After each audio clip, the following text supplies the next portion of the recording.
created us to worship. We were born to give him praise. And that's what we have to do every night and every day. We're not here alone. He will show up every time. When we begin to worship, his presence comes and sits inside. Good. Matthew chapter 6.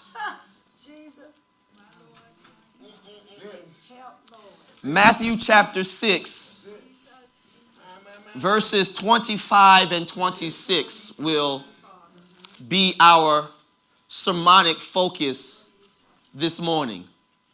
Now, normally I ask you to stand during the reading of the scripture for the day, but I want to ask you to remain in your seat because today I want to read from a translation I don't traditionally read from. You know that I am partial to the New Living Translation and the New King James Version, but occasionally there's another translation I want to call attention to. And so what I want more than anything is your ears. I want your ears to hear what God has said to the church through and by a translation we refer to as the Message Bible.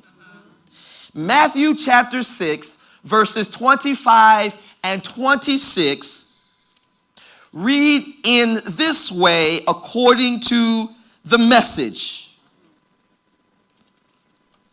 If you decide for God, living a life of God worship, it follows that you don't fuss about what's on the table at meal times, or whether the clothes in your closet are in fashion. There is far more to your life than the food you put in your stomach. More to your outer appearance than the clothes you hang on your body. Look at the birds, free and unfettered, not tied down to a job description. They just saying, y'all. Careless in the care of God. And you count far more to him than birds. Come on. Your life counts for more.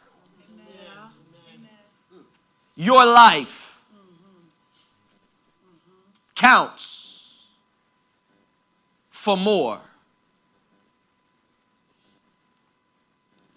Hassan A. Austin was a 20-year-old sophomore at North Carolina State University. On April 13 of this year, Hassan imagined that there was nothing else worth living for. His own sense of his life's value was as low as it had ever been. And so Hassan made the impulsive, spontaneous decision that the only way remaining to get past the pain of the moment was to end it himself. And so he did. He forgot for a moment he was loved by his family. He forgot for a moment how wide his network of friends was. He forgot how gifted a guitar player he was, how many people at his church for whom he played really were inspired by his musical ministry. In that moment, he forgot and devalued all that he was and decided that his life had no value. I sat in the services with Hassan's family a little over a week ago, and what I witnessed was not just the expected tears on the faces of his family. What I witnessed was pain that was visible, that was in not only in their eyes, but in their entire countenance, in their body. I saw their bodies gripped. The old folks used to say, racking in pain. And their pain, their agony, their distress, their inability to even sit still, the pain was so palpable, caused me to think about a couple of things, to make a couple of observations that I am sure I thought of a little bit before, but did not appreciate fully until this moment. As I saw their pain and I saw Hassan lying in state, I came to realize how many people just don't fully appreciate, value their own living. It's not just Hassan. It's not just him. He is just the one who acted on his pain. But if the truth be told, there are a lot of people whose estimation of their own lives is low. That's right. That's right. Yeah. Oh, yeah. Come on now. Been there. Low. Yeah. Yes, it is. I was amazed to just come to the conclusion that perhaps not even half, maybe more, have a lower estimation of their own lives than in the company of other believers we care to confess. And then I realized this. The past 2 weeks, of course, I have been telling you that you are built for life. I realize it's not only that many people don't know yet what it means to live. It's not just that so many of us haven't yet begun to live full lives or wide lives or deep lives or lives that feel meaningful and significant and useful. It's not only that people have not yet begun to live lives for themselves as against living for somebody else and somebody else's expectations. It's not only the fact that so many of us have not yet begun to live our lives for God even above ourselves. What really arrested me was the immediate awareness that some people just want to die. Where living a full, wide, deep, extensive life isn't even a matter of consideration. There are lots of people who just want to die. And the reason I don't hear many amens right now is because at some point in your life, you have probably been to the place where you just wanted to die. That's right. So true. So true. And what I've realized is this: people who want to die are not opposed to life. They want life. It's just that they can't find life. And because they can't find life, what they really want is to be rid of the pain that's associated with already being dead. Y'all didn't hear that.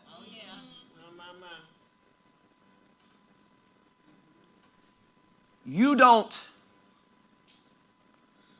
have to expire physically to be already dead. You don't have to be lying in state in front of a church or at a funeral home. You don't have to have a tag tied around your toe or a sheet over your face to be dead. Chances are somebody in here right now, living and breathing and yet dead. There is a stigma attached to people who either want to die or have made themselves, let's say, die.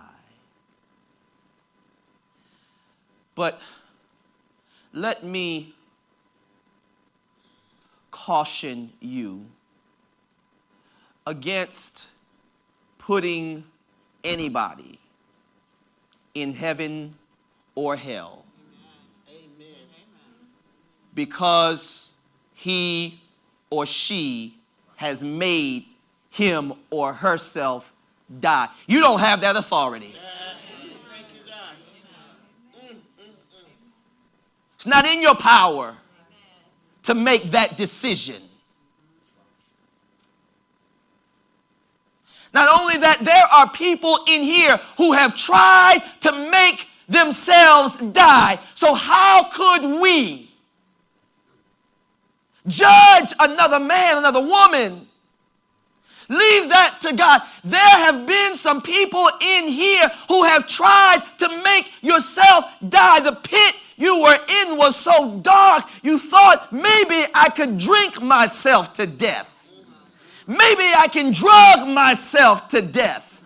Maybe I can just sit in the garage and turn the car on, and maybe the carbon monoxide will take me out. Maybe if I take this piece in my hand and put it against my head, maybe nobody will miss me. And then there were times when you thought about making yourself die, not because you wanted to leave, but because you wanted to hurt somebody else. Oh, I know I'm preaching in this place already. Come on, be honest, church people. There have been times in your life that you have walked through the valley of despair and you thought you would never make it out. You thought maybe I'll just die right here. But I've come to let you know your life counts for more. Just in case there's somebody who had this thought this week, this thought last week, last year, just in case you're about to go through the valley. Because if you live long enough, brothers and sisters, you will go through it. Not every day will be a mountaintop experience. Yea, though I walk through the valley of the shadow of death. What else is the shadow of death but the idea that you will linger there yourself and maybe even take yourself out? Yea, though I walk through the valley of the shadow of death, I won't fear because my life counts for more. Your life counts for more. If there is anything I can tell you today, I wish Hassan could be here today because I would tell him, Hassan, your life counts for more. Yes, Jesus.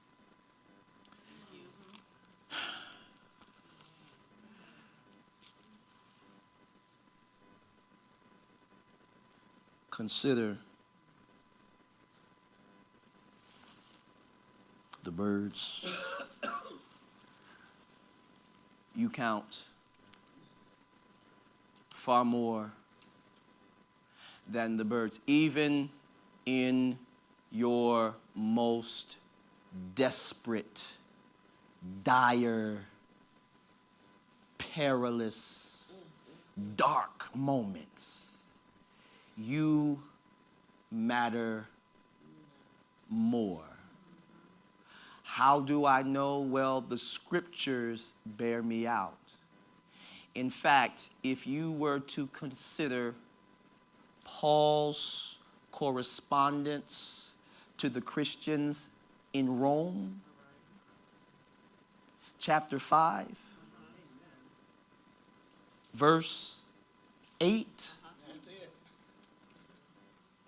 the scriptures declare that God demonstrated his love toward us such that while we were yet sinners, Christ died for us. In fact, I would love for you to hear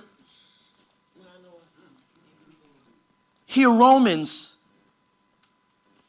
offer this same verse, because I know that there are some who will get caught up in the religious language of sin there. And I don't want you to get distracted by that, because some people would like to believe that they were never sinners. So let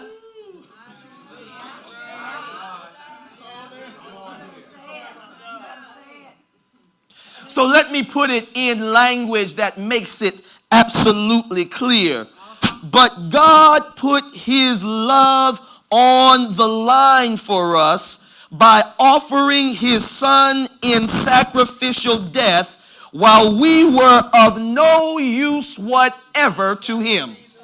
While we were in no use whatever to him, he gave his life for you, because you and I are worth something. Even when we feel worthless, we are worth something to God.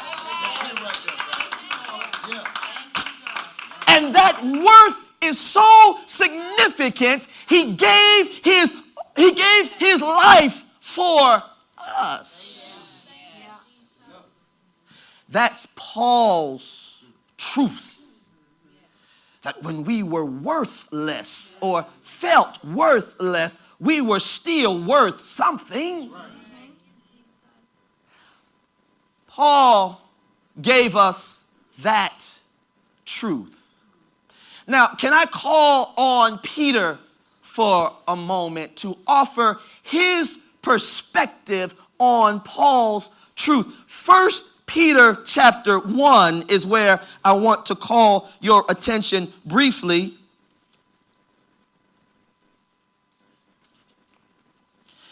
Verses 18 through 21. But before I read that full passage, I want to call your attention to the B part of verse 18. Because Paul has said in Romans that we were worth something when we felt most worthless. Peter, in the Message Bible, offers us this variation on that self same theme. He says, it cost God plenty to get you out of that dead end, empty-headed life you grew up in.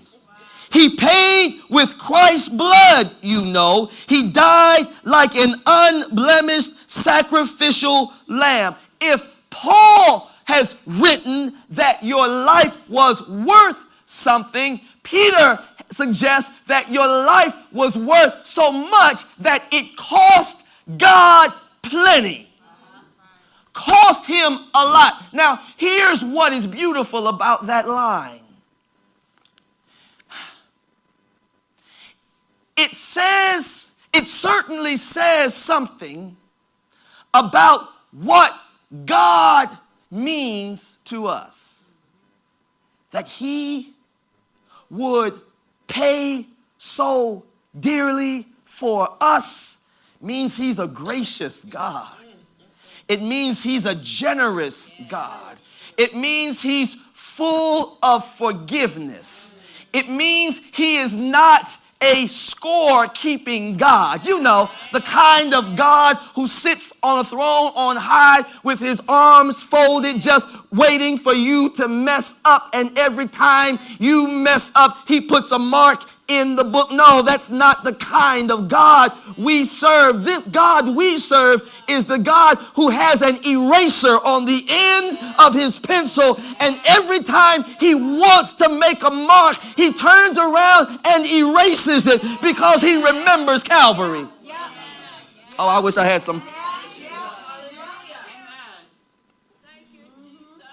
It cost him a lot. So this verse, the B part of it, isn't just telling us something about what God means to us. It's also revealing what we mean to God.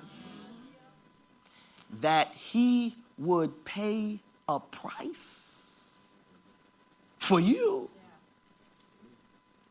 for me, that he would dig deep to pay for me, suggests that he understands our value in ways that are still incomprehensible to us, which means he sees our value more than we see our value, which means God has an angle on you that you don't even have on yourself.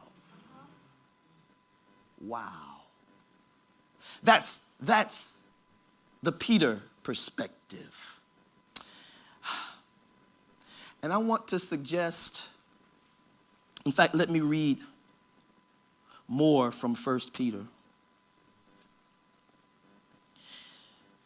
Verses 18 through 21 in the Message Bible. Listen.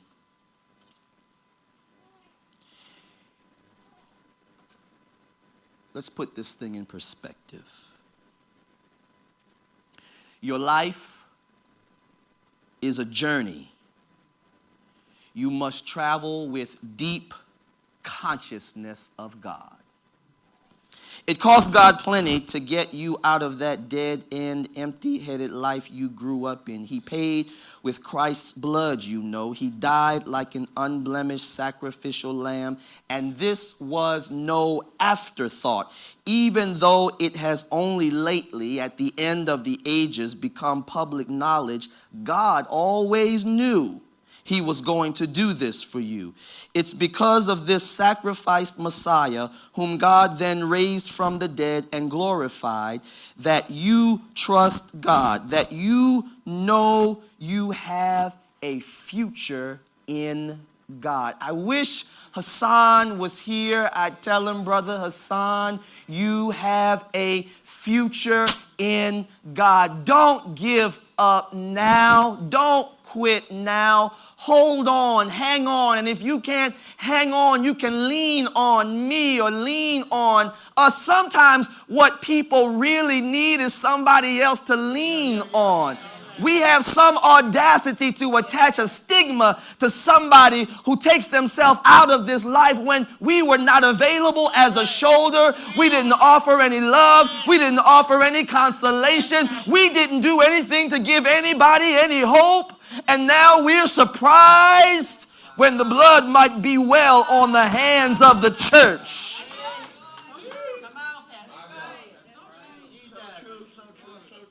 God, how did Hassan get in and I can't come in? When Hassan needed somebody to lift him up. What a statement. When Hassan needed to know I loved him. All you could fix your mind upon was the fact that he had a drug problem. You're going to help somebody. May the Lord watch between me and thee while we're absent one from another. I can go home now. Help somebody.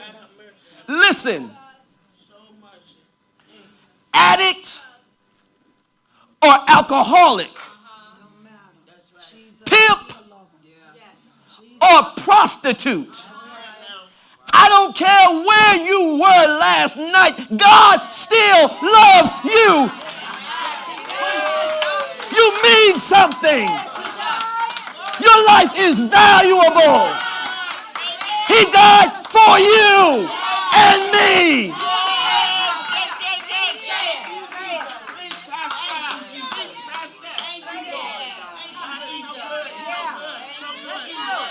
And the one who would judge you has neither heaven nor hell to give you.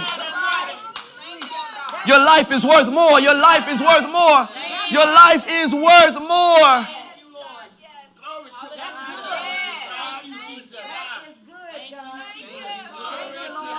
See, the kingdom will grow when we get real. You better say it. You better say it. You better say that. Because you may not be addicted to a drug, but you're addicted to something. You better say it. It's just not visible. That's all. You may not have slept with somebody for money, You better say it. A devil. is it worse if you do it free? You better say it. You helping us this morning. I'm trying to grow the kingdom, y'all. Maybe this isn't for you. Maybe it's for somebody out there. Glory to God. Your life Stay right there. counts. It counts. It counts. I don't care what names they call you. It counts. I don't care where you've been. It counts. I don't care what you've done. It counts. Glory. Yeah. Glory to God. Glory to God. Thank you, God. That's real. That's real. That's it. That's it, God. That's it. Your life counts for more than you think. Oh, glory to God.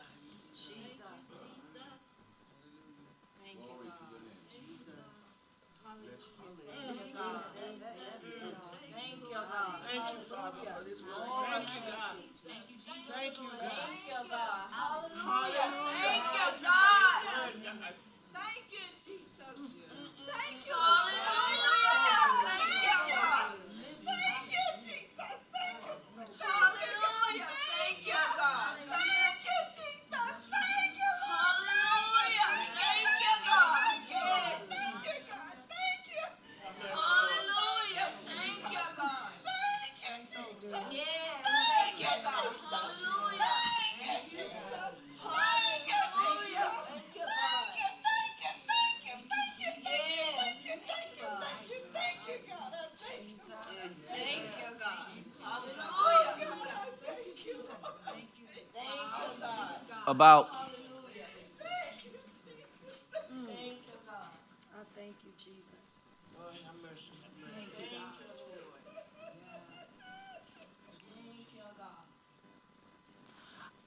I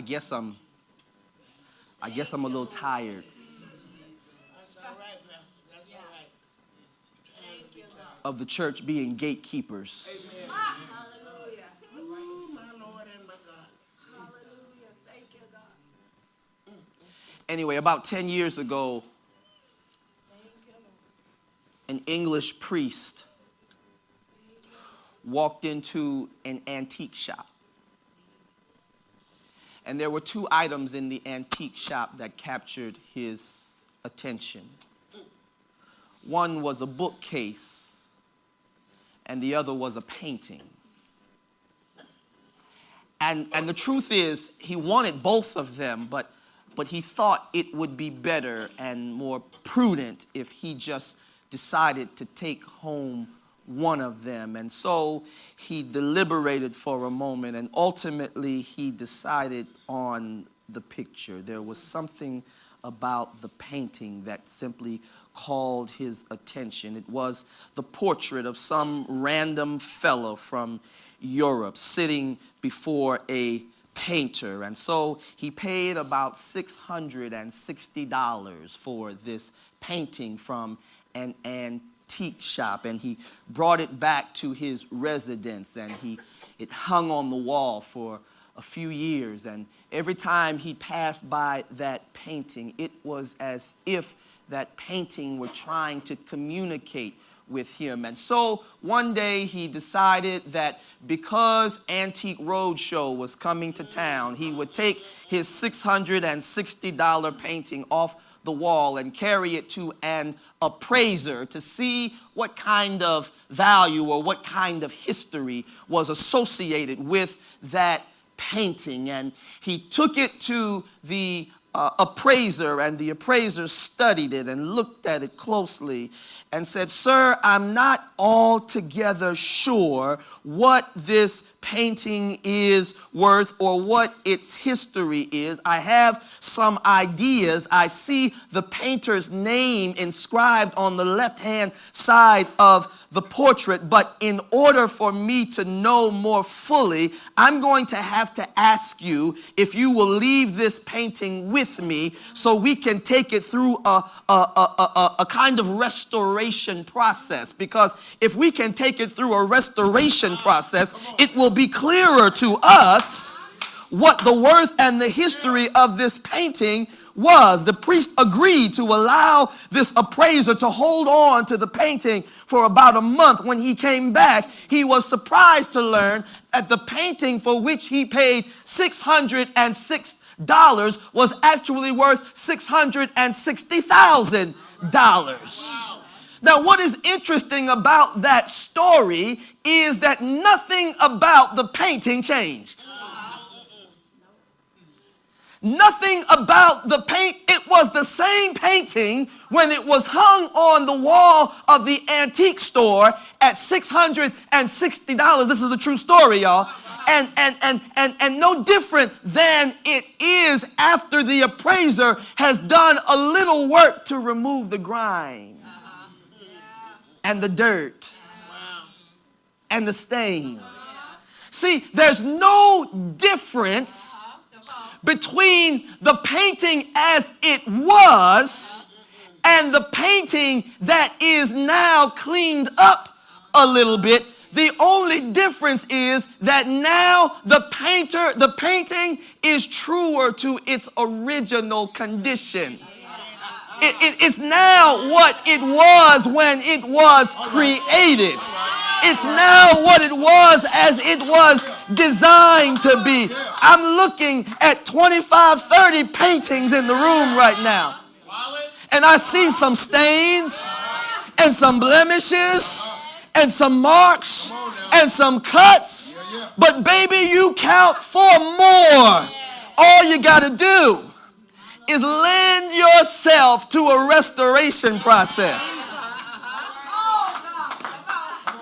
And you won't be any different, really. You won't look different. You won't talk different necessarily, but you will be closer to who you were designed to be. You will be closer to the original you. That's all God is trying to get you to see. Is that you're worth more. If you can get past the blemishes, if you can get past the stains, if you can get past the age, if you can get past your hang-ups, if you can get past your heartbreak, your history, you will see that you are worth more than you thought. Your life counts for something. The funny thing about that story is the antique man sold the painting cheap. Because what the antique man didn't know, what your friends and your family members and the people around you don't know is that you were already worth a whole lot more than anybody was giving you credit for being. They were speaking down to you. They were talking down to you. They were selling you out for cheap. But if you can't remember anything else, remember this, that God paid a dear price for you because he knew what your value was beneath the grade, beneath the grime, beneath the dirt. He sees beneath your countenance, beneath the surface, beneath all that would devalue you. Brothers and sisters, what you've got to do right now is begin to reevaluate your life. Reevaluate your life. And the reason I like that word reevaluate, because in the middle of that word is the word value. You've got to have a greater value. Place a greater value for your own life. Reevaluating is not just, oh, let me tell you this. Reevaluating is like taking your life through an audit process. An audit process. Every now and then we ought to pause and just take an audit of our lives. Not just walk through life every day like every day ought to be the same. No, stop, pause periodically. Take an audit of your life. Compare the assets versus the liabilities. The positive things versus the negative things. Reevaluate. Ask yourself what's working and what ain't working. And to ask yourself again, ask God if necessary, now what am I worth again? Come on now. Yeah. I'm worth your life. I'm worth your blood. You mean you determined this in advance? You mean while I was yet a sinner? You mean while I was yet sinning? You died. Gave your life for me. I think today would be a good day for some reevaluation. Reevaluate your life. Change your perspective. Change your environment. Change your outlook. Change your mind. Change your attitude. Change the way you have valued yourself or devalued yourself. Today is the day of reevaluation. Today is the day of repentance. Today is the day you take another look at your own life. You don't have to die now. It would be a shame if you died before you ever started to live.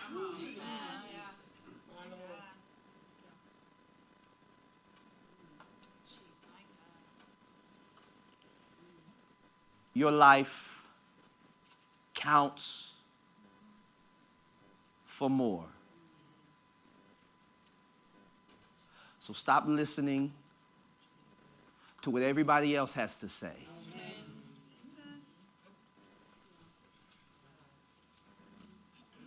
Stop comparing yourself to other people.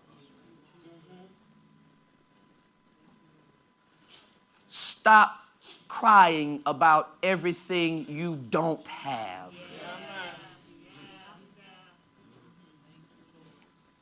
And get fixated on what you do have.